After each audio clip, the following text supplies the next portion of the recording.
Fear, భయం ఇది చాలా మందిలో ఉంటుంది. నలుగురు ముందు మాట్లాడాలన్నా, విమాన ప్రయాణం చేయాలన్నా భయమే. అలాగే కొంతమందిలో పరీక్షలంటే భయం ఉంటుంది.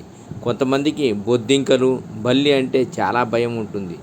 వాటిని చూస్తేనే వణికిపోతుంటారు. కొందరు నీడను చూస్తుంటే కూడా భయపడిపోతుంటారు. మరికొందరు చీకటిని చూసినా, నిద్రపోయే సమయంలో కూడా భయపడుతుంటారు. ఇలా చాలామంది రకరకాలుగా భయం అనేది ఉంటుంది. ఇలా రకరకాలుగా భయాందోళన చెందటం వల్ల అనారోగ్యం బారిన పడే అవకాశాలు ఉన్నాయి. భయంతో వణికిపోతూ జ్వరం బారిన పడుతుంటాము. దీంతో పాటు రకరకాల వ్యాధులు దరిచేరే అవకాశం ఉంటుందన్నారు నిపుణులు. ఆ భయం వారి విజయం వైపు అడుగు వెయ్యనీయకుండా అడ్డుకుంటుంది. వారిలో భయం ఉండటం వల్ల జీవితం ముందుకు సాగదు. వారు కోరుకున్న లక్ష్యాన్ని చేరలేకపోతుంటారు. వారి కోరికలను తీర్చుకోలేకపోవడానికి, వారి కలలను నిర్వీర్యం చేసుకోవడానికి ముఖ్య కారణం ఈ భయం. మరి ఈ భయాన్ని ఎలా జయించాలో తెలిస్తే మాత్రం మనం ఎన్నో విషయాలలో గొప్ప విజయాలు సాధించవచ్చు అని ఎన్నో పరిశోధకులు చెబుతున్నారు. మీకు ఎలాంటి సమయంలో ఎక్కువగా భయం వేస్తుందనే దానిని గుర్తించటం చాలా ముఖ్యం. కొంతమందికి కొన్ని సమయాల్లో ఎక్కువగా భయం ఉండవచ్చు. అలాగే కొంతమంది ఒక రకమైన వ్యక్తులను కలిసినప్పుడు లేదా వారితో మాట్లాడుతున్నప్పుడు భయపడుతుంటారు.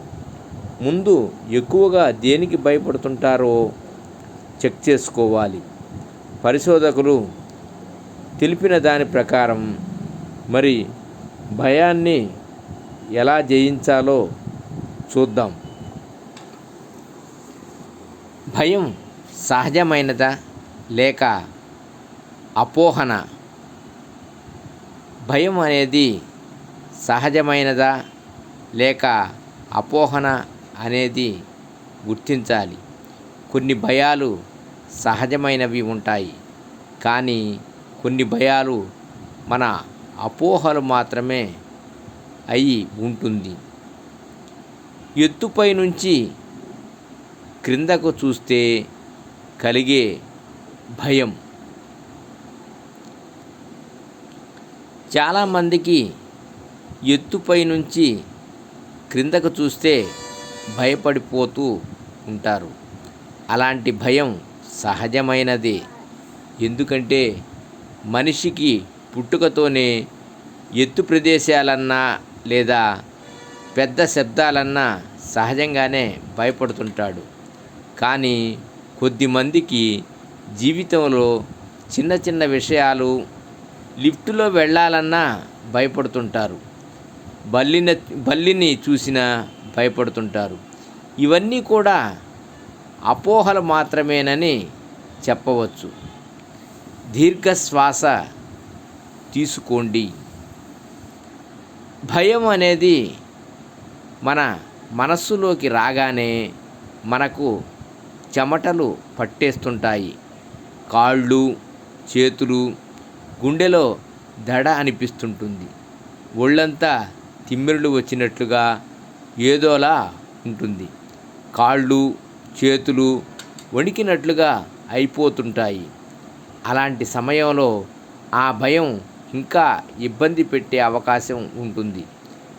ఆ ఆందోళనని తగ్గించుకోవాలి అంటే మాత్రం మన చేతిలో ఉన్న మంచి చిట్కా మన శ్వాస అని గుర్తించాలి.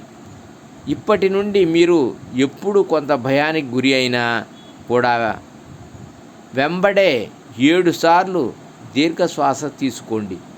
ఎప్పుడైతే మీరు శ్వాస తీసుకోవడం మొదలు పెడతారో మీ ఆందోళన తగ్గి కొంత ప్రశాంతత పొందుతారు. అప్రమత్తతతో ఎదుర్కొనండి. భయాన్ని ఎదుర్కోవటం వల్లనే మనం భయాన్ని తగ్గించుకోగలం. అంటే ఏ పని చేయడానికి మనకు భయం అవుతుందో ఆ పని చేయటం చాలా అవసరం. కానీ మీకు అనుమానం రావచ్చు. ఆ పని చెయ్యాలంటేనే భయం అయినప్పుడు ఎలా దానిని చెయ్యగలము అని. సో ఈ విషయంలో ఆ పని చేయడానికి మన సంసిద్ధత చాలా ముఖ్యం. ఉదాహరణకి మీకు నీళ్ళు అంటే భయం అనుకుందాం. మీరు ఆ నీటి భయం పోగొట్టుకోవడానికి ముందుగా ఒక స్విమ్మింగ్ పూల్లో ఒక కోచ్ సహాయం తీసుకొని వారి పర్యవేక్షణలో నీటిలోకి దిగాలి.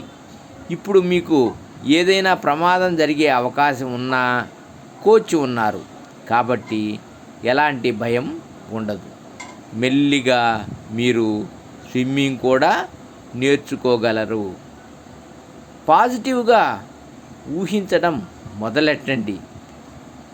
భయం ఉన్నవారు ఏ విషయంలోనైతే భయపడుతున్నారో ఆ విషయంలో విజేతగా నిలుస్తున్నట్లు, ఆ భయాన్ని గెలిచి ధైర్యంగా ఆ పని చేస్తున్నట్లు ఊహించుకోండి. ఇలా చేయడం వల్ల త్వరగా మీ భయాన్ని జయించగలుగుతారు. ఎందుకంటే చాలా సందర్భాలలో మన భయాలు కూడా మన ఊహల నుండే పుడతాయి. అందుకే ఎప్పుడైతే మనం ఒక విషయాన్ని పాజిటివ్గా ఊహిస్తున్నామో అప్పుడు భయపడే అవకాశం ఉండదు. సర్వే జనా సుఖినో భవంతు. ఓం నమః శివాయ.